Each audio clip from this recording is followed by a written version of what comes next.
litros por minuto.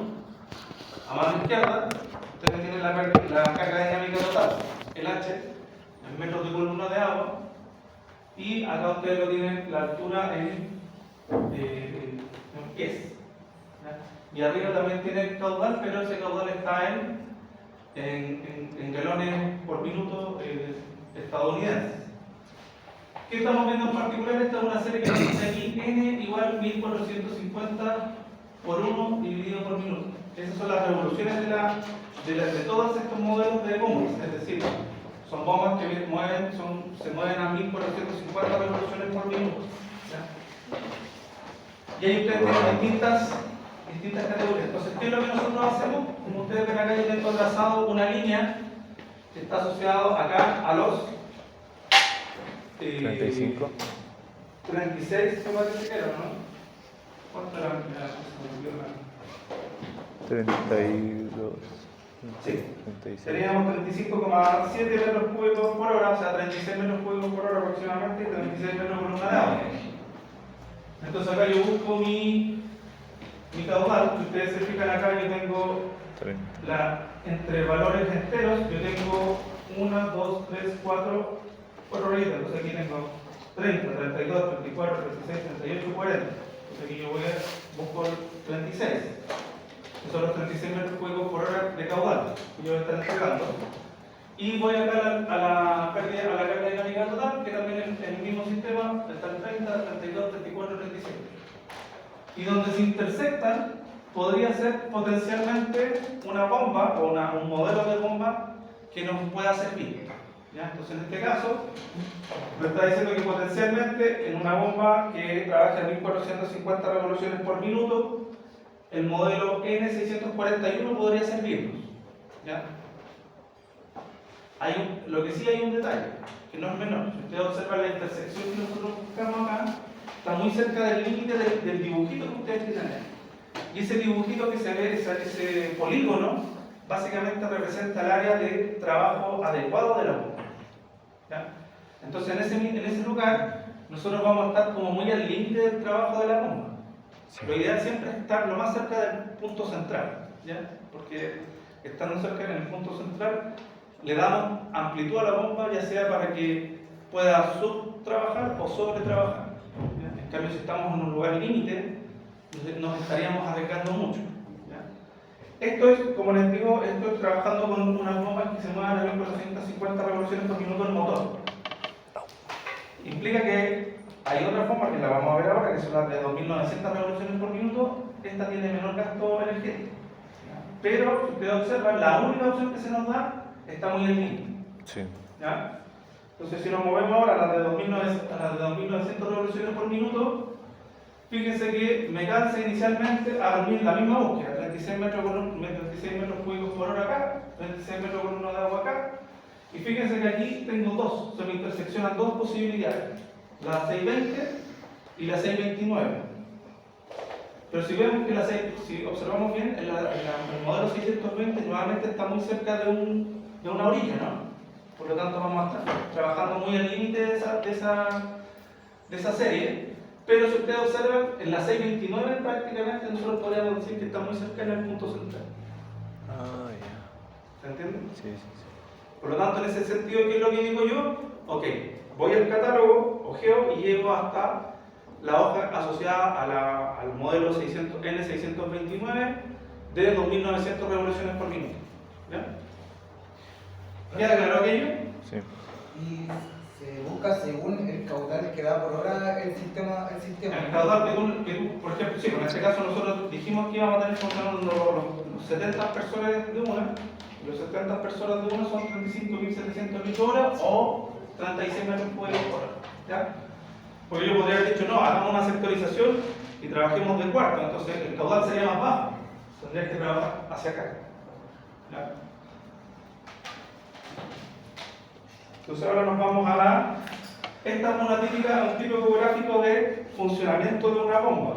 ¿Ya? Cada curva que ustedes ven ahí, yendo de izquierda a derecha, corresponde al rendimiento que tiene una bomba, pero en función del rodete. ¿Ya? Y el rodete básicamente Aquí dice 200, diámetro 190, 180, 170, hasta el 140. El rodete básicamente es la pieza que mueve el agua, ya que levanta el agua. Entonces nosotros si tenemos rodetes más grandes, podemos levantar mayor presión, podemos levantar mayor altura. ¿Ya? Entonces aquí, y por otro lado, vamos a tener otras curvas que van casi entre comillas verticales, ¿ya? Y esas líneas corresponden a la eficiencia energética de esa bomba. Es decir, del 100% de energía eléctrica que utiliza esa bomba, ¿qué porcentaje se utiliza en una energía hidráulica? ¿Ya? Entonces ustedes van a ver acá que, por ejemplo, acá abajito, esta bomba tiene eficiencia del 30%.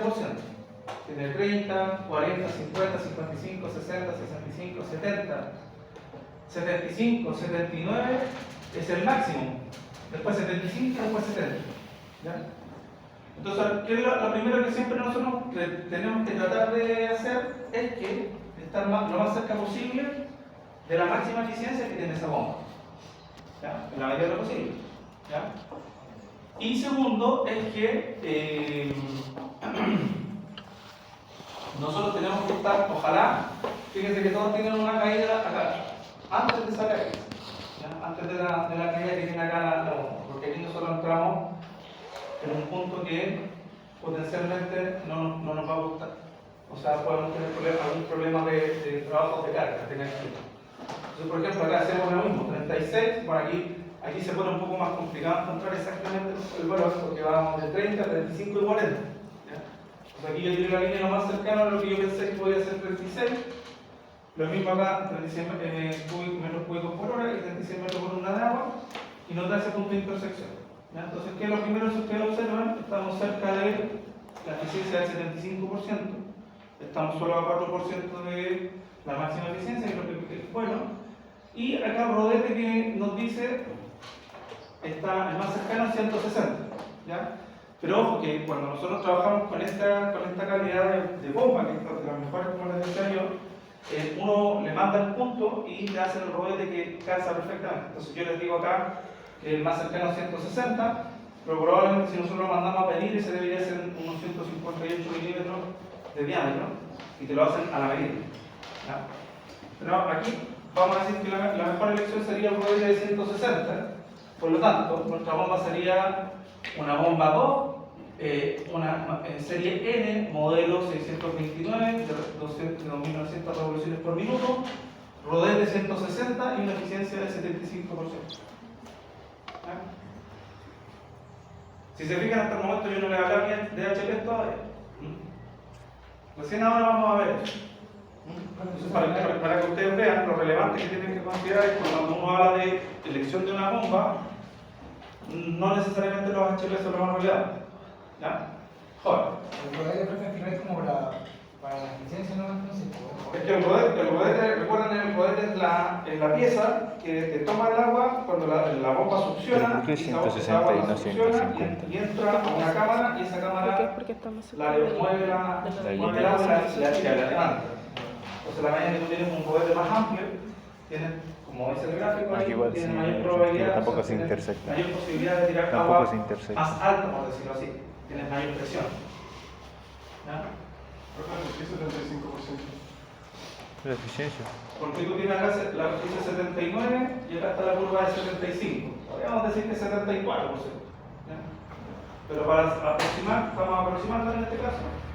Nosotros decimos un rodete de 160, una eficiencia de 75. ¿Ya? Joder.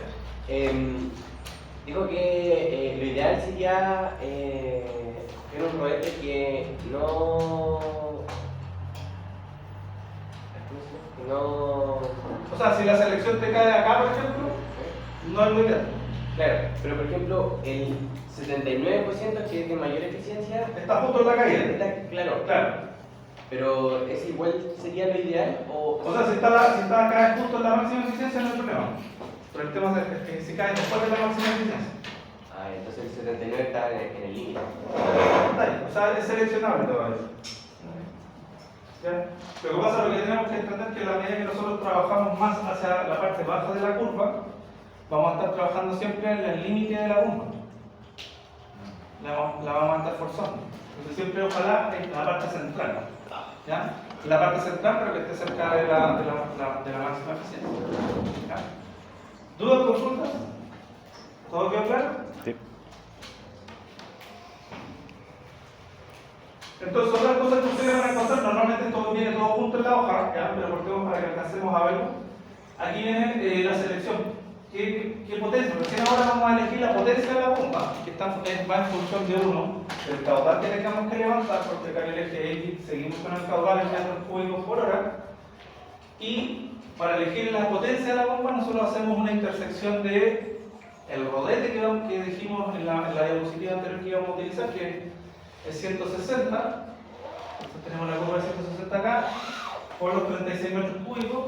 Y si ustedes observan acá, nos da, aquí tenemos 2, 4, 6, 8, entonces está entre 6 y 8, nos da que la bomba debería tener una potencia de 7 HP, o si hacemos la equivalencia en kilowatts, serían 5 kilowatts.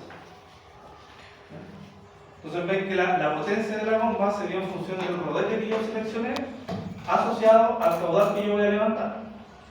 ¿Ya? Y el rodete está asociado a lo que vimos previamente, a esta intersección entre caudal y ¿cómo se llama? Caudal y entre caudal y pérdida o carga dinámica total. ¿Ya? Entonces ya tenemos una información más de la bomba. ¿Ya? 7 HP o 15 kilowatts. Y el otro parámetro fundamental acá se llama, que se conoce como el NPSH. ¿Ya? Este es súper relevante, pensando en la posibilidad o en lo que se conoce como la cavitación. ¿Ya? Entonces, el NPSH es Net Positive Suction Head, ¿ya? O la carga o la presión positiva de succión, ¿ya? Y que en este caso nos da un valor de 2 metros de columna de agua. Esto es lo posible, la medida de lo posible tiene que ser lo más cercano, lo más bajo posible. Si tenemos NPSH, pues sí, que se conocen como NPSH requerido por la bomba, muy altos, sobre eso hablamos de 6, 8 o sobre 8 metros de columna de agua, siempre vamos a tener mayor probabilidad de que la bomba cavite. ¿Ya? ¿Qué significa que la bomba cavite? Significa que se genera alguna intromisión, alguna generación de micro burbujas al interior del fluido, burbujas de aire, y esas burbujas o micro burbujas van generando un desgaste del material interno de la bomba. ¿Ya? E incluso también hacen que tenga problemas para levantar el agua. Eso normalmente pasa, por ejemplo, no sé si lo han visto, es que normalmente la gente pone bombas de este tipo, centrífugas, a succionar agua desde una noria o desde un estanque, desde un pozo, y en muchas ocasiones eso deja de tirar agua por algún motivo. Y eso es básicamente porque, como empiezan a succionar, el espejo de agua comienza a bajar, y es mucha la diferencia entre el espejo de agua y la línea central de la bomba, y por lo tanto eso calienta y se genera una discontinuidad de la columna de agua. Entonces, para evitar problemas con la cavitación, que no es lo ideal, se tiene que calcular el NPSH. ¿Los horsepowers siempre se miden un tercio del gráfico? No, esa es la intersección. Tú tiras lo mismo que les decía yo, aquí tú tiras una línea, la línea vertical está asociada al caudal que tú estás levantando. Entonces yo busco acá 36, tiras la línea. Y después tienes que decir, ya, esa línea tengo que buscar la intersección con el rodete que seleccioné previamente. Entonces, si tú fijas acá está la intersección con el 160. Entonces ahí tú generas una línea horizontal que te va a mostrar cuál es la potencia que necesitas para ese rodete para levantar ese caudal. Profesora, esto es un punto. Sí. ¿Y el horizontal del gráfico de abajo? ¿En base a qué lados? En este caso, se supone hay bombas que te muestran más bien en más rodetes, que te muestran solamente un rodete de 200, ¿ya? Que es como el más limitante, por decirlo así. Entonces aquí nuevamente 36 metros cúbicos por hora, y nosotros aquí hacemos la intersección, debería estar asociado a la intersección con la curva. Aquí estoy un poquito pasado, pero ya, aquí sería, si tú te fijas acá tengo, sería 1, 2, 3, 4, 5. Entonces 1, entonces tengo, no sé si se alcanza a ver ahí. 1, 2, 3, 4, 5. Aquí va de 1 en 1 los metros por unidad de agua. Entonces como calza justo aquí más o menos por los 2 metros por unidad de agua, ahí ese es el NPSH requerido. Profe, que de arriba es para escoger el HP. Para escoger la potencia. Pero por eso, todas estas características lo que uno tiene que nombrar en una bomba. Tiene que nombrar cuál es el rodete, cuál es además de decir cuál es el modelo, la serie, el modelo, el rodete, la eficiencia, la potencia y el NPSH requerido. Son 6 características que nosotros tenemos que hablar de una bomba, no uno solo cuando hablamos, la gente habla, no, tengo una bomba de 5 HP. No, son 6 parámetros distintos que nosotros tenemos que tener. Claro. Profe, ¿y el NPSH requerido, eso lo sacamos nosotros o está en el catálogo? Ahora lo que nosotros vimos en el catálogo, ese se conoce como el NPSH requerido. ¿Ya? Pero nosotros vamos a tener que, en función de la instalación que nosotros vayamos a hacer, vamos a tener el NPSH disponible. ¿Ya? Entonces tenemos que hacer un balance entre estos dos. Vamos a ver entonces que la diferencia entre la presión del líquido en el eje del impulsor y la presión del vapor del líquido a temperatura de bombeo se genera un diferencial. Entonces aquí la presión absoluta mínima que debe haber a la entrada de la bomba para evitar fenómenos de cavitación es lo que nosotros conocemos como NPSH, ¿ya? Y eso va a estar ligado a las características de lo que te pide la bomba y lo otro es cómo nosotros tenemos que hacer la instalación. Cuando yo me refiero a decavitación, el principal problema es este, fatiga material anticipado. ¿Ya? Acá ustedes tienen el rodete, entonces fíjense ahí todo este desgaste, no es por sales, sino que es por lo que pasa con las burbujas que se generan al interior por diferenciales de presión entre el líquido cuando entra y cuando pasa por el rodete. Ese diferencial de presión genera estas micro burbujas que en algún momento se revientan. Y al reventarse, el aire que estaba dentro de estas burbujas va generando este daño en la parte interna de la bomba. Entonces no es que eso necesariamente está ligado a las sales, porque algunas personas piensan que es sal. Entonces, bueno, aquí lo que nosotros vamos a ver es que el NPSH disponible tiene que ser igual o mayor al NPSH requerido más 0,5. Esa es nuestra norma para que funcione bien. Tiene que haber una diferencia.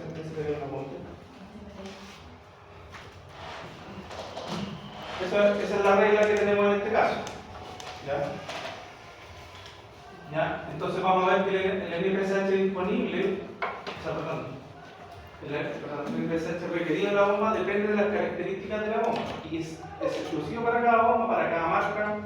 No es que podamos igualar una bomba de similares características entre una marca y otra, no. Cada marca debiera informar aquella característica. Es variable en función de la bomba, ¿ya? Es importante que van a estar, como les mostré, los valores de las curvas suministradas por el valor. ¿Ya? Y básicamente el valor del NPSH requerido básicamente es lo que dice la capacidad de aspiración de una bomba en un punto determinado, su curva característica funcional. ¿Ya? Cuanto menor es el valor del NPSH, tanto mayor es su capacidad de aspiración. ¿Ya? Es decir, si tenemos NPSH requeridos altos, tenemos menos capacidad de aspiración y mayor probabilidad de cavitación. Por otro lado, si tenemos el NPSH de instalación o el disponible, ¿ya? Depende absolutamente de la instalación y por eso que nosotros de alguna forma ese lo podemos controlar. ¿Ya? Vamos a depender en función de la instalación. ¿Ya? Vamos a ver que de alguna forma la reserva de presión equivale a la reserva total de presión por encima de la tensión del fluido y que se encuentra disponible en la zona de la brida de aspiración. Tenemos que calcularla, es un resumen de las características de instalación y vamos a ver cuáles son los tipos de instalaciones. Nosotros podemos dar una instalación de tipo en aspiración, es decir, succión acá, o si está en carga, es decir, que el agua de donde está succionando la bomba esté por encima de la bomba. Claudio, va, si quieres saber. No, no se ve. Salga. No voy a continuar hasta que usted salga. Gracias. Entonces, tenemos que tener en cuenta que dependiendo de cómo sea la instalación, es cómo se calcula el NPSH disponible. Profe, en carga de ganancia, ¿cierto? Porque En carga, nosotros, que aquí un poquito vuelvo a mostrar, claro, en carga, el depósito desde donde succionamos está por encima de la bomba versus la aspiración que estamos succionando. En ese caso, efectivamente, nos da un mejor rango la instalación en carga, pero tampoco es tan fácil de hacer, ¿ya? Porque ahí tú tendrías que pensar que si tú tienes, por ejemplo, un estanque de acumulación, el estanque tiene que estar más alto en términos de cota que la bomba, por ejemplo. Entonces, son cosas que uno tiene que ver qué es lo que hace. Y sería como que el fondo debe estar más alto que la... No, el espejo. Ah, pero el espejo va bajando. El espejo tiene que estar más alto. ¿Ya? Entonces, aquí tenemos las dos formas de calcular el NPSH en carga o en carga o en succión. ¿Ya? Este está en carga y este está en succión. Entonces, aquí tenemos la diferencia de altura. Entonces, por ejemplo, acá tenemos un positivo y aquí tenemos un negativo. Entonces, si ustedes fijan acá, tenemos presión atmosférica y la presión del PR es la presión atmosférica y PV es la presión del líquido y presión de vapor del ρ es la densidad y G es la fuerza de gravedad, la aceleración de gravedad. Valores típicos, ¿ya? A distintas temperaturas, nosotros en general vamos a estar trabajando en torno a los 20 grados. Vamos a ver que la tensión de vapor es de 0,24 metros por columna de agua y la densidad del agua es de casi 1000 kilogramos por metro cúbico. Profe, la D y la R que hace referencia. ¿Cuál? O sea, el NPSHD y la... Disponible y requerido. Ah, ya. Entonces aquí, por ejemplo, tenemos un caso, ¿ya? Donde arriba está la bomba. ¿Ya? Vamos a ver que la diferencia, fíjense, la diferencia entre el eje o la línea media de la bomba y el espejo de agua, que es HA, H minúscula, la altura de la aspiración, son 4 metros. ¿Ya? Aquí tenemos agua que está al aire libre, por decirlo así, por lo tanto la presión del líquido es de 1 bar. Entonces dice, se bombea agua a una temperatura de 20 grados Celsius contenido en un depósito al aire libre, ya por eso su presión atmosférica, su presión en la atmosférica, y la altura de aspiración es de 2,5. Son 2,5. Y la presión atmosférica ejercida sobre la superficie del líquido es 1 bar. La pérdida de carga en la línea de aspiración con válvula de retención se estima en 1,7 metros. Eso significa acá. Pérdida de carga en esa succión. Ya tenemos que considerar.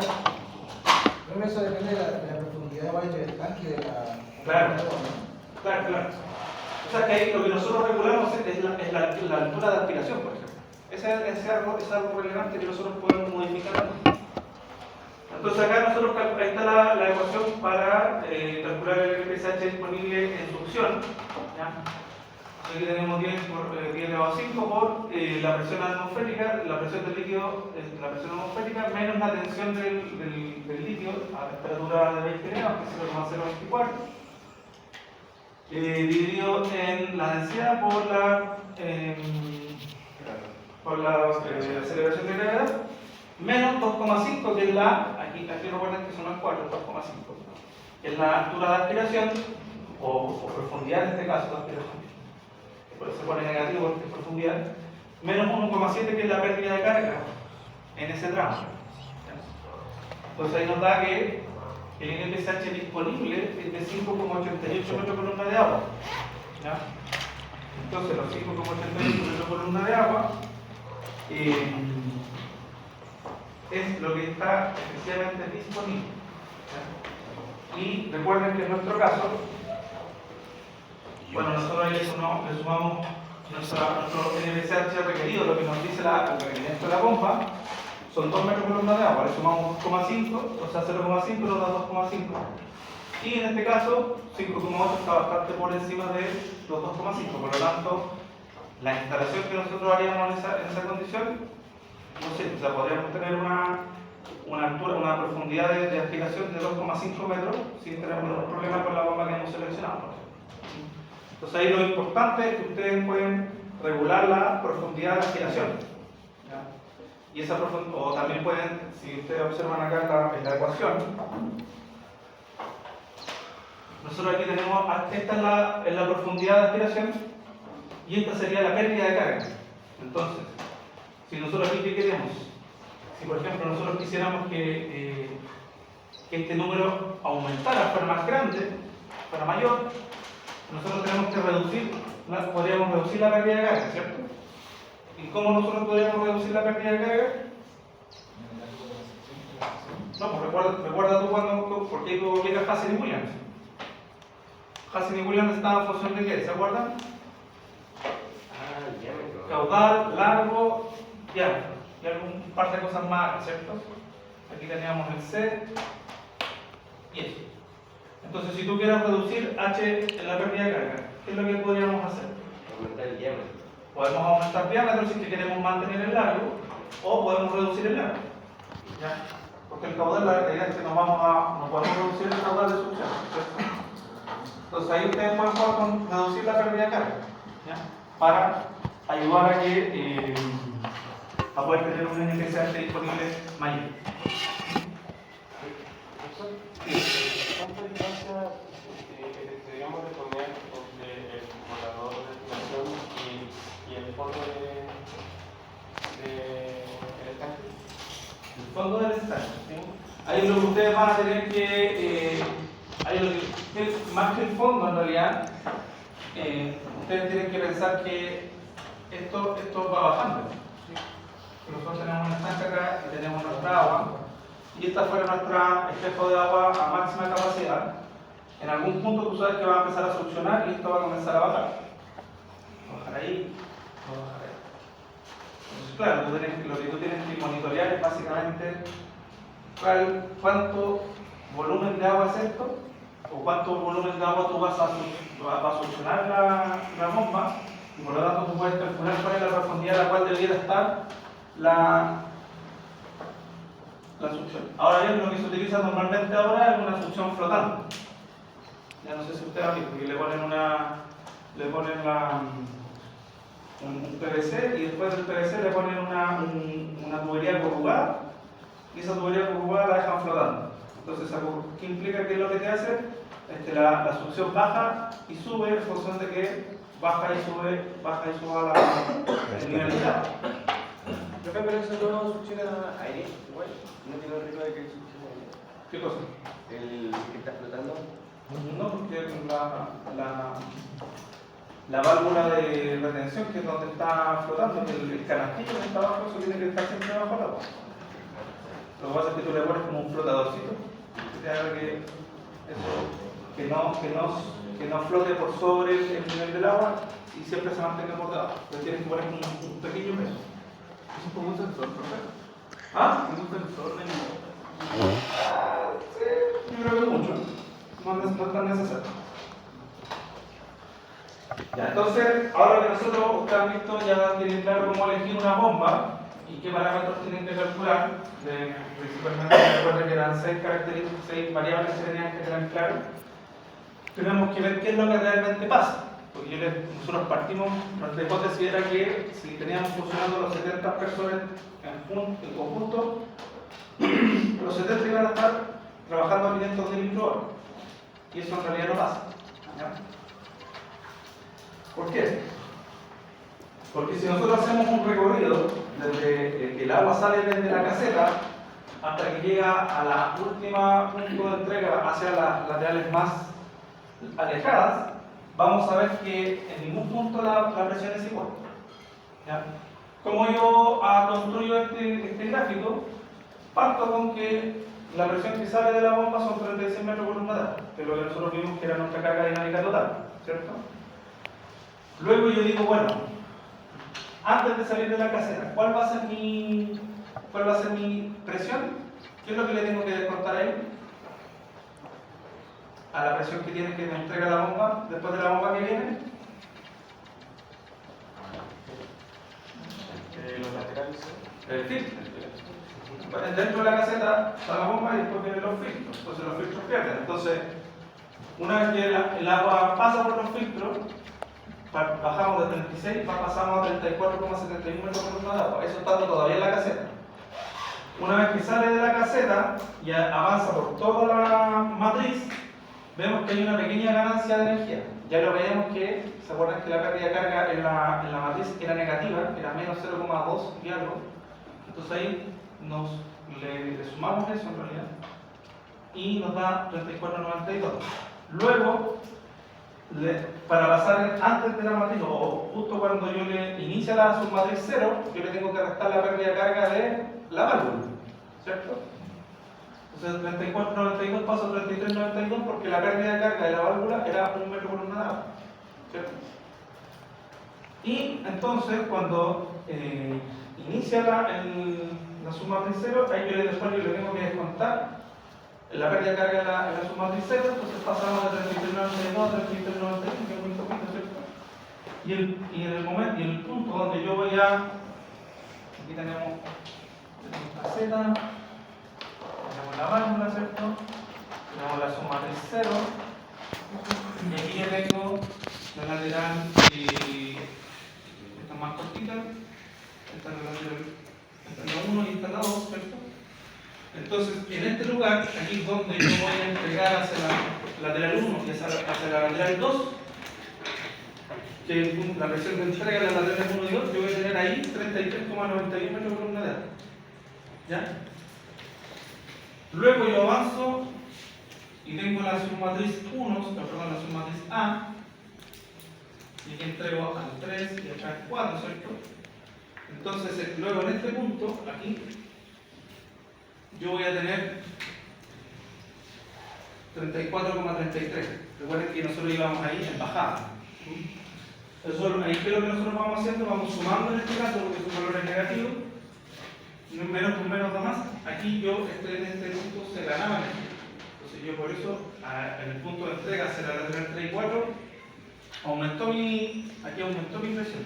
Y así sucesivamente ustedes van sumando esos valores que se suman porque son negativos. Y fíjense que hasta acá, hasta la lateral 9 y 10, íbamos en subida.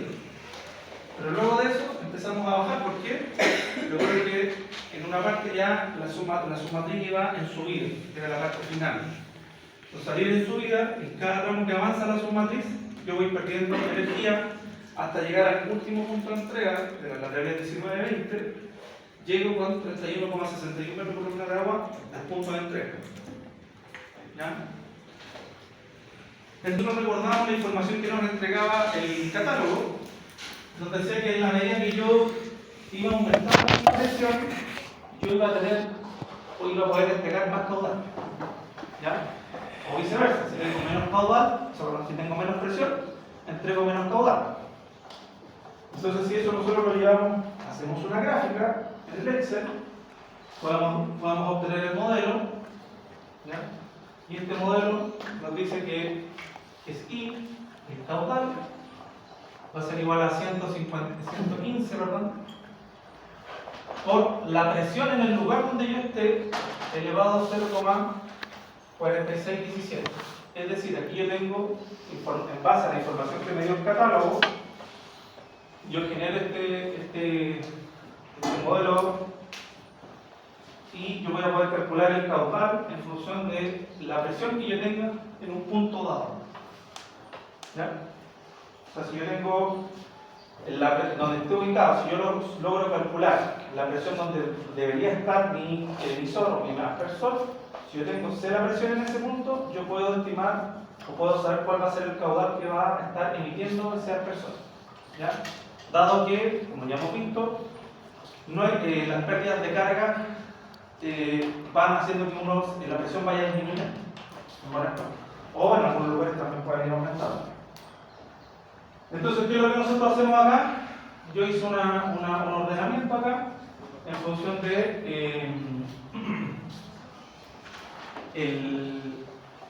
si ustedes ven el número de aspersor, la fila, ya la fila es, aquí tenemos la fila, esta es la fila 1, que corresponde a la lateral 1, 2, la lateral 4 es la fila 2, y así sucesivamente hasta la fila 10.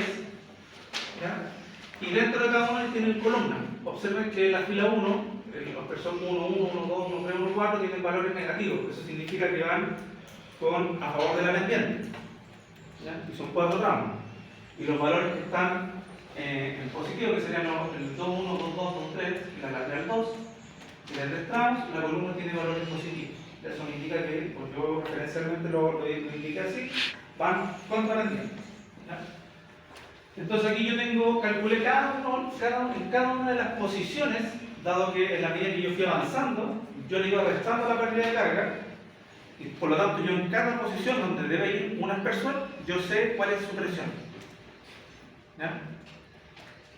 Y sabiendo la presión, como les dije yo, tomo esa presión, la incorporo a esta ecuación, que depende de cada aspersor, por supuesto, y obtuve cuál va a ser el caudal efectivo que va a haber en cada una de esas posiciones. ¿Ya? Incluso, observen, se supone que el caudal nominal era 510 litros hora, ¿no? ¿Y qué valores tengo yo ahí? 597 el máximo. Mucho más alto, ¿cierto? Pero eso es ¿por qué? Porque yo estoy diseñando para que el emisor más crítico se le garantice que tenga al menos 510 litros hora y que pueda trabajar a 2.5 bar de presión. Entonces, la lógica dice que si yo sé que en la medida que yo voy avanzando voy perdiendo energía, por supuesto que los primeros aspersores van a tener más presión y van a tener mayor caudal. ¿Ya? Eso se espera. Entonces aquí me entretuve haciendo una gráfica que espero que les ayude a entender.